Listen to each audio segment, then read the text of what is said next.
Okay, this is Bryan's sequel to his first novel, but the cool part about this is on the very first 3 books that he did write was under a pseudonym, and the author's name was J. Sherman, and the books were called Manifesto of a Madman for Good.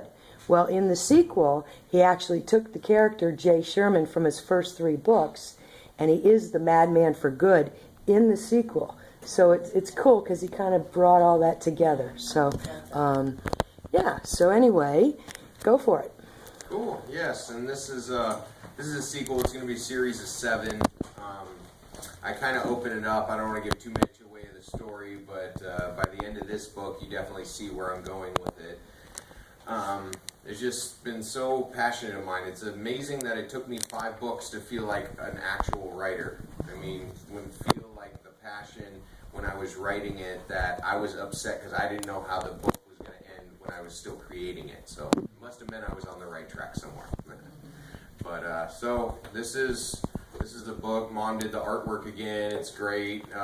Starts in Cuba, ends up in Detroit, and just kind of snowballs just one thing after another. So it's exciting.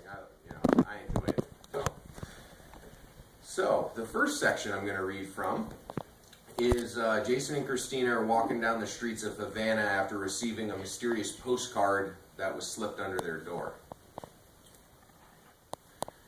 Succulent pork and boisterous 55 Chevys backfiring provided smells and sounds so thick you could cut them with a knife. The buildings looked like something out of an old movie, where time never caught up and the whole city was on hold. This is what Jason and Christina experienced when they walked through the streets of Havana for the first time. Both of them had been out of the United States a few times, but this was the start of a whole new adventure, and they both could feel it. The food from these street vendors smells insanely good. My mouth is watering, Jason uttered with a huge smile on his face. It does smell good, but let's not forget while we're here, replied Christina, who loved food just as much as Jason, but knew he had a habit for getting sidetracked. She had to help keep him on point. That postcard, how did it get to him when only a few people knew where to find them? Even if it was Bryan, what connections did he have to find where he and Christina were? Jason knew he could trust Bryan because they had been through so much together. At the same time, he knew a lot was left unsaid. You still with me? Looks like you got lost in that unwieldy brain of yours and were floating away, wondered Christina with a caring but nervous look on her face. How could Bryan have possibly known where we were? If he could find us, who else could? Something tells me we'll find out when we find Bryan. The way we do that is by following the synchronicities. That's what led us to take down the president. And that's what led us to a place that's been the home of so many dissidents and rebels over the years. Anyway, let's also try to have some fun. How often do we take vacations? You're so right, agreed Jason as he leaned over and gave Christina a deep kiss that kept their souls intertwined, giving them the ability to delve into whatever the next step was going to be. We should stop and get something to eat, and maybe even listen to some music. I'm sure that'll get our brains moving in the right direction, Christina mentioned as she steered Jason into the small restaurant on the corner. That's a great idea. My mind always works better on a full stomach. Besides, there's no way I'd come here without roaming amongst the people, Jason shot back.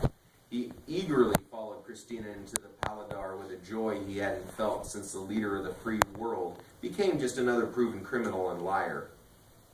What became of Charles Bowman? Since a mysterious group made up of the world's most powerful people were hiding him, there was no telling where he was. The only thing Jason knew for certain was that they must enjoy this moment at this time. Just like Rydell happened on them in the bar out of the blue. Somebody could tap them on the shoulder in this neighborhood place, and it could be the beginning of the end. The lights were dim, and the small crowd consisted of the usual lunch rush. When Jason and Christina sat down at one of only 10 tables in the place, he knew this was the spot they would plan their next move. They're here. Do you want me to engage them, or just wait to see if they lead us to Bryan? Asked a graying man in his early 50s behind a bar. Wait and see what develops. They might lead us right to him. Bryan is hiding somewhere in Cuba, but we can't openly look for him. We bourgeoisie Americans aren't exactly welcome here. Bryan being lured here by that postcard was just the first step.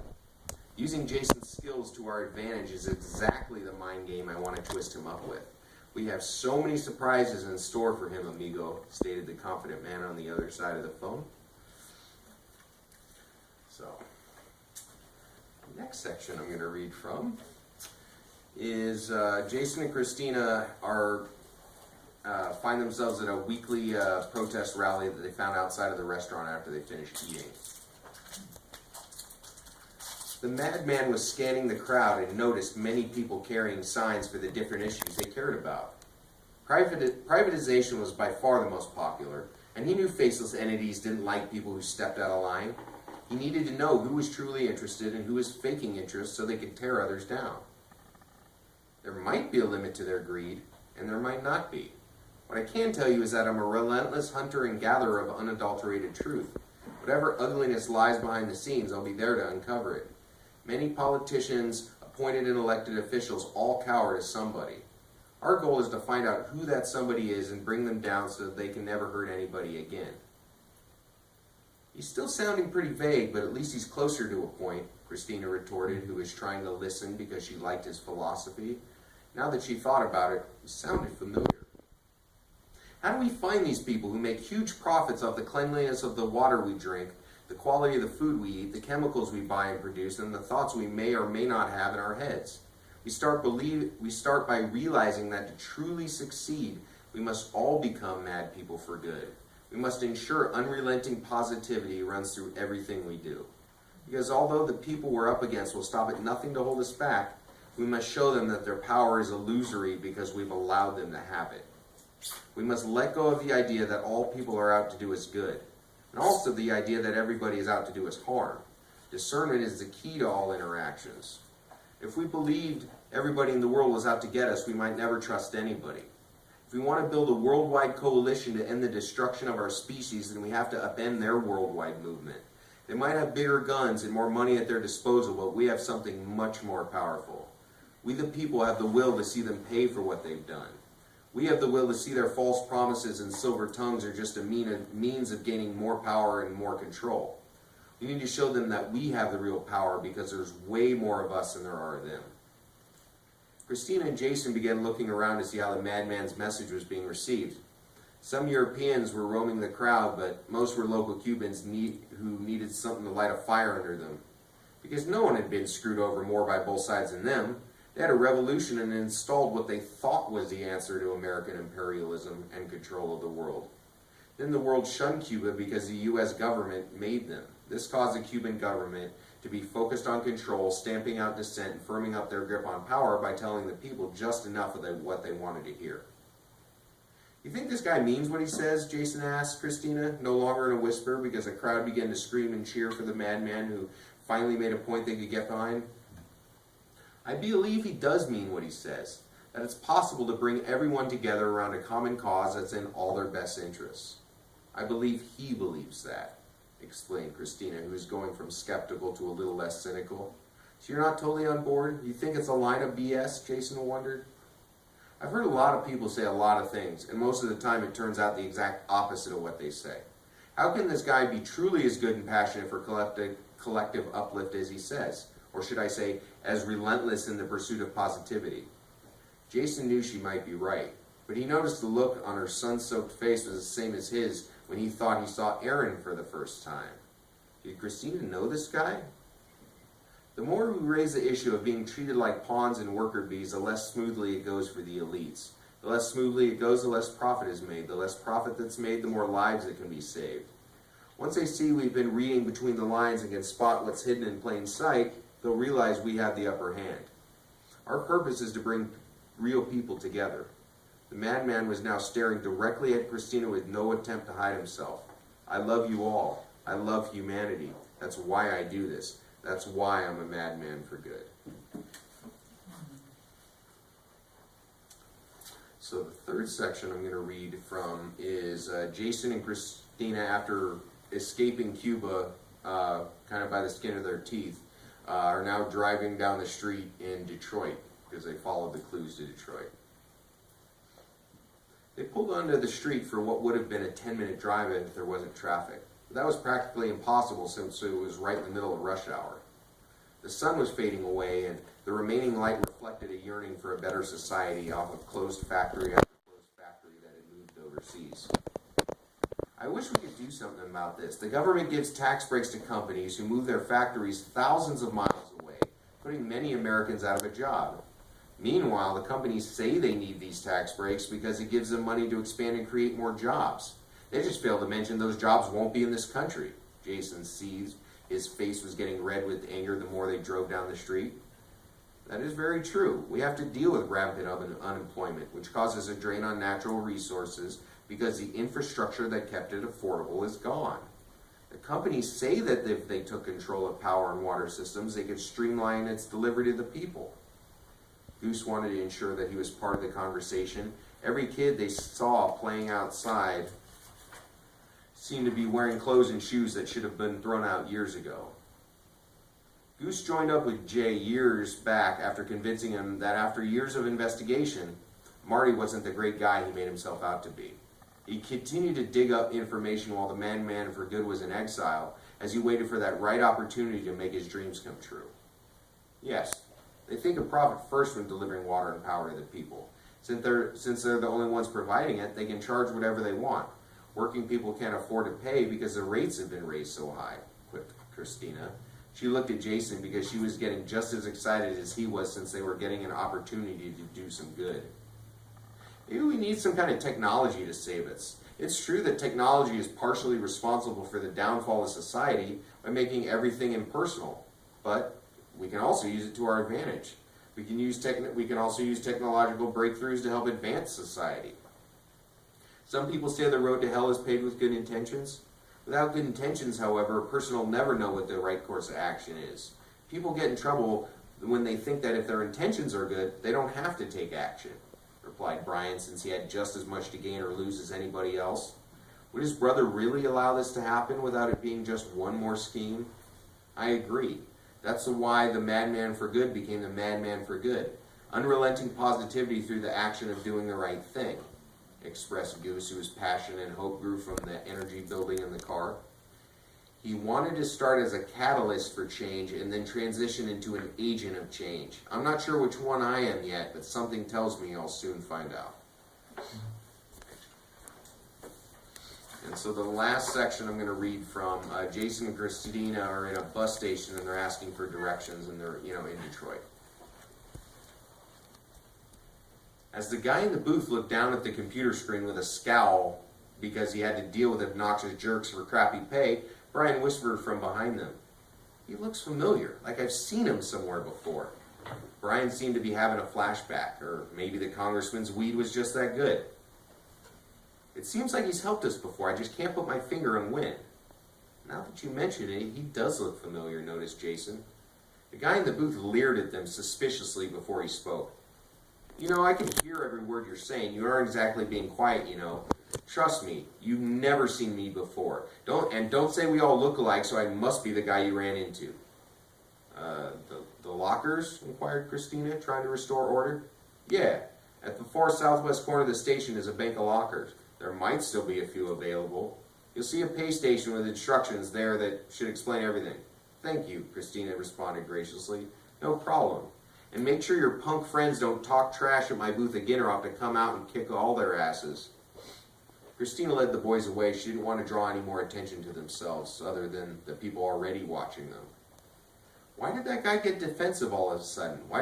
We didn't even do anything," implied Bryan. "Somebody must have pissed in his Cheerios." "He only got upset when you said you'd seen him before," conveyed Christina, happy she was there to settle down the testosterone. "People only get that upset when you're speaking truth and they have something to hide." Jason was happy to see that the woman he loved was becoming more attractive as time went on. "I love you, baby, you're right. We probably have met him somewhere, but where?" Just as Bryan was following Christine and Jason to the lockers that were now only a couple hundred feet away, it dawned on him. Were people following them? How were they able to move through this crowd without somebody jumping out and grabbing them? Were they being led into a trap? What about Rydell? What about my brother, for that matter? Weren't they going to help us out? Where are they? That's a very good question. But right now, we just have to grab whatever's in that locker, suggested Jason, because they were getting closer to what led them to Detroit.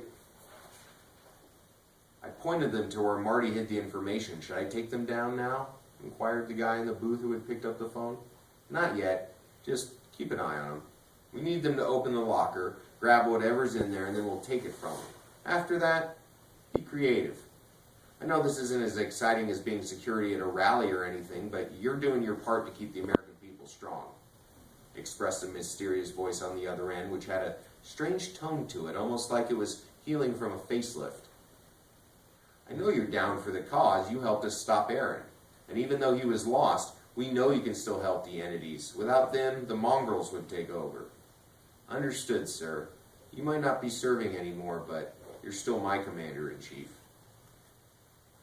Christine and the boys walked up to the locker with combination in hand, not noticing the two men who had been following them 100 feet behind since the info booth.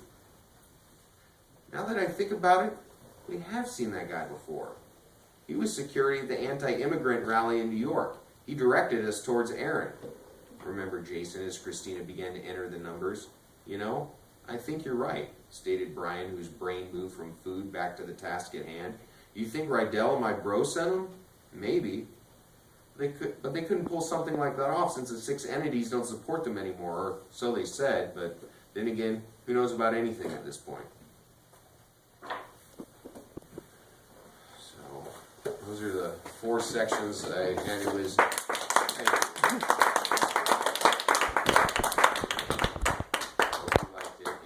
I found it a little difficult to pick out 4 pieces that didn't give away the story but enticed someone enough to pick up the book, because there's a lot of twists and turns and people who are related to other people and other things that happen, and just didn't want to give too much away, but so hope those were okay. But so any questions or any comments? Or, this is book number 2. Yeah. Mom did the artwork again. We're going to do each book kind of the same, but with a different color scheme on each one and a different kind of symbol on the front. So that's one of the great things too, is just doing a creative project with her and kind of each getting our creative juices going. So that's very heartening. So, is this what you're writing when I see you at the marsh? A lot of times, yeah, or researching, or just kind of lifting my energy so when I do go to sit down to write, it can come out. So even if I'm not in that straight, kind of production stage, it's all about seeing how it all kind of fits together and making myself more productive. So, yeah. You have a nice, you have a lot of complexity in different types of vocabulary that you use, and I think that makes it really entertaining. It is enticing. It does make you want. I'm just thinking of myself and how it would be kind of difficult to put the book down, honestly. Because it just kind of draws you in. Of course, the storyline. Sure. And totally the political thing. Yeah. Political economy stuff. But yeah, I heard that the process is starting to flow pretty well, huh? Yeah. It is. It definitely is. So nice. Yeah, and it's just really it really, for me, it always goes back to like my favorite writing exercises in school, where a professor would give us like one sentence to write from, and we got to create a whole story from one sentence. And so that's basically, as long as I have a bare bones kind of skeleton of what I want to do, like they go here, and then this happens, and then that happens, and then maybe work out something at the end, but then just kind of fill in all the details with just whatever stream of consciousness I can pull out. But so it's definitely starting to flow. I can really feel myself really, it is strange that, have to almost get started in my 6th book, which I'll be, the new book I'll be starting in a few weeks, to actually feel like a writer. But everybody in their own time, so. The thing that I liked about this book, and your development keeps going on, but as you're ending the chapters, and you hit the end of the chapter, you go, oh my God, because you can't believe what just happened. And then you start to read the next chapter, and then you get to the end, you go, oh my God, I can't believe that they're related in that way, or this or that. And it just, you know, it does. It keeps you wanting to just keep reading it and reading it, you know. So, very proud of you. Thank you, thank you. Yeah, I know there's a lot of dialogue in it. I like giving away key points of the story through dialogue instead of narration. That's just, I don't know, I just like that. Two people talking to each other. But it's funny, people that have read it, if, it could ever be honed down or the story or one of the books get picked up, it would be easily turned into a TV show or movie because there's so much dialogue in it. And then just fill in the stage direction, and that's almost the easy part at that point. But,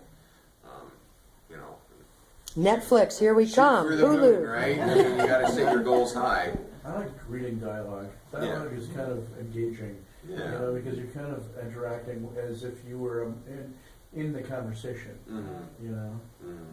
And that's, that's how I want to feel, like I'm there. And the descriptions are getting a little better, and just like anything, the process is getting a little smoother. But the writing's getting a little better, and it'll progress just like anything. More descriptions, more. There was a lot of suggestions by people that read the first book that they wanted to see more about Christina's family and stuff, and just more about her background. And without giving the story away, of course, her family is very integral to this book, this story, but really the whole series.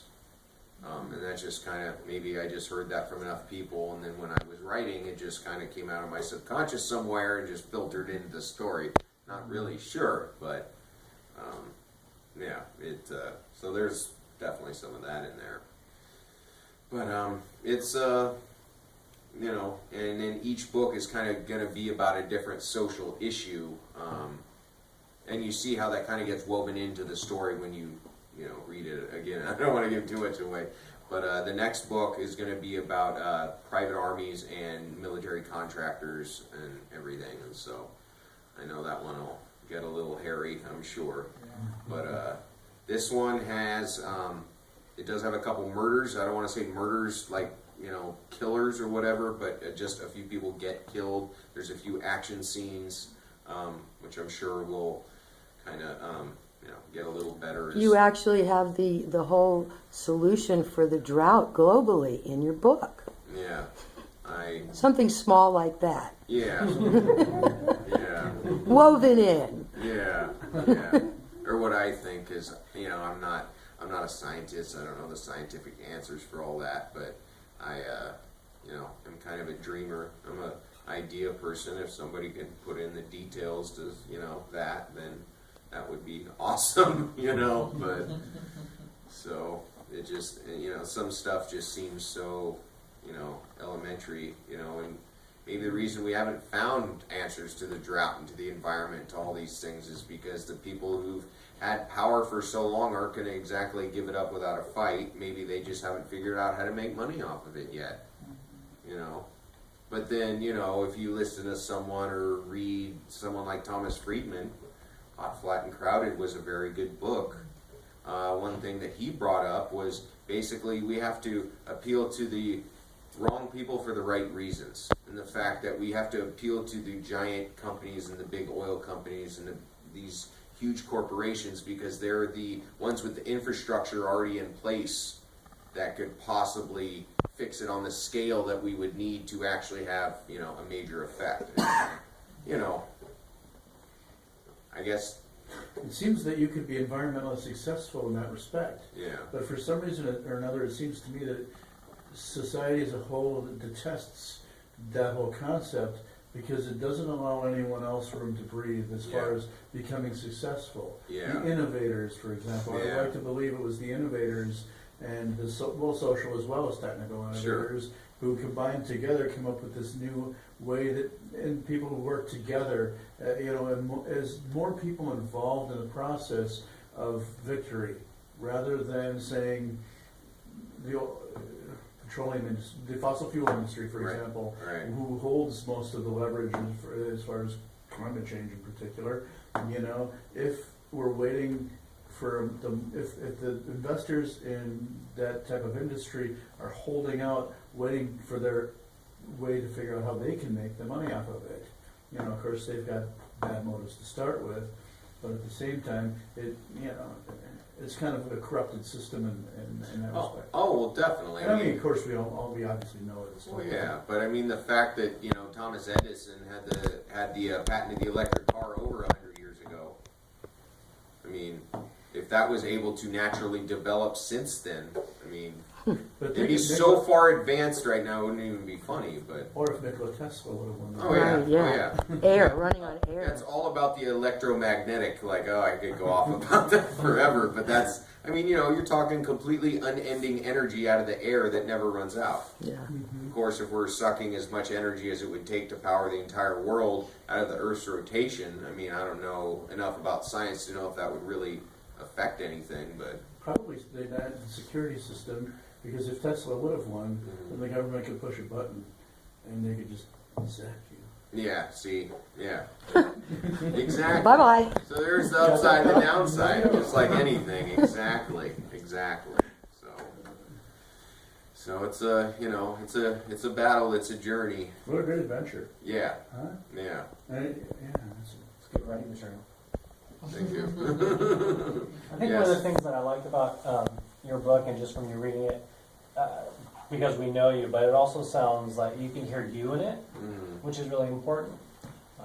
It sounds like people talking. It sounds like you because we all know you, and that's like, okay, that's Bryan. That's how he talks, and that's how he speaks. But that's good because that's your voice. So you want it to be natural, not, you know. Exactly. And if I could get to a point where I could kind of smooth that in and make that just really flow even better than it does, you know, then I would kind of find my voice, and maybe I found my angle in, you know. There's been a million things done, but so. And in the end, you know, it's probably just, you know, the utter optimist in me that, you know, wants to try to do something good. However fruitless or however, you know, it may not work out, you know, I have to do something because I'll feel, it's more than feeling bad if I don't. It's feeling like I, you know, missed out, you know, the ultimate regret. So. I agree. If everybody felt that way, it'd be a whole different world. Yeah. Well, you already have succeeded because you're following your passion, and there's so many of us that have passions that we don't follow for one reason or another. So the fact that you're doing it is admirable. Yeah. Thank you. Right there. Thank And if you do make it big, and you go book on tape and all this stuff later on, read your own books. You got a good voice for it. So. Oh, yeah. I mean, I always loved doing voice stuff. I wanted to be a play-by-play guy, like doing sports forever when I was growing up. And then somewhere along the line in school, I just kind of went after the writing a little bit more. But, I mean, I'd love to do voice work, you know. I've always loved that. That's why I loved theater classes in school, because it was just, you know, I loved being on stage, and just, it was just freeing. I mean, I'm sure you could, you know. I think we could relate probably to that, produce the book on tape pretty cheap. You know, Oh, yeah. I can't. I have bad ADD, just a little Sure. child, and it's hard for me to actually read a book. Yeah. And Right it there was, with you. it was a lot easier to hear you read it than for me to try to read it. But I was impressed with the progress from the first books until now, and really, just as a suggestion, I'd be willing to do what we need to help you make some CDs, you know, because I don't know if there's other people like I am, but I bought the first book because you're my friend, but it's so hard for me to read it, you know. Yeah. But I'd definitely be more interested in something like that. I'd be willing to help you with it. Oh yeah. No, that would be cool. I mean, I know there's a few avenues to do that. Audible.com, I guess. I don't know why you couldn't just record yourself. I mean, it's your material. Yeah, no, that's You true. know, I don't know why you can't just self-publish. Get a stack of CDs or DVDs at Costco, and Well, that's true. you know. They're cheap these days because nobody uses them Yeah, anymore. I really think that would be kind of easy. You know? Yeah, for sure. Everybody reads things a little bit differently too, and if you're reading it and you do a book on tape, the inflection is going to be there for the intent too, so nobody's going to misinterpret anything. But it seems like that wouldn't be something that'd be all that expensive to do. Yeah, no, definitely. And it would be, you know, it would catch a lot of people, you know, that, like you said, either, you know, just don't have the time or don't have the attention or don't, you know, whatever it may be. I mean, that was the idea when I was writing the first few books, to try to catch someone who didn't read a lot, you know. So I know that, like, you know, not everybody will sit down with a book for, you know, hours at a time. You know, a lot of people can't do that. But if you drive to Reading, the radio goes out about Willow Creek. yeah, exactly. Yeah, right. Yeah, exactly. So that'd be it for sure. No, yeah, that would be great. It'd be great to see. So why did you choose Cuba and Detroit as your beginning and end points in the book? Well, Cuba, I think, kind of came in because of the Jason's affinity for Cuban sandwiches in the first book, and then like the thought of like describing a Cuban sandwich like as the beginning of the book kind of started as a joke, and then like because that the first section that I read was the first like part of the first chapter, but the prologue or whatever is the description of the Cuban sandwich, which comes on the postcard that's slipped to them, and that's what kind of leads them to Cuba. And I just thought that would be interesting. And then it's funny that it comes out, and then, you know, a couple months later with the whole embassy thing, and 54 years later. yeah, Like, quite timely. So it's kind of funny like that. But it's and then Detroit, because my dad's family's from Detroit, so it was just kind of in my head and was like, this would be fun, you know. Didn't really have any affinity. I wrote since you know, Cuban sandwiches kind of make its way into this book, but since I was in Detroit in the Midwest, it was Coney dogs.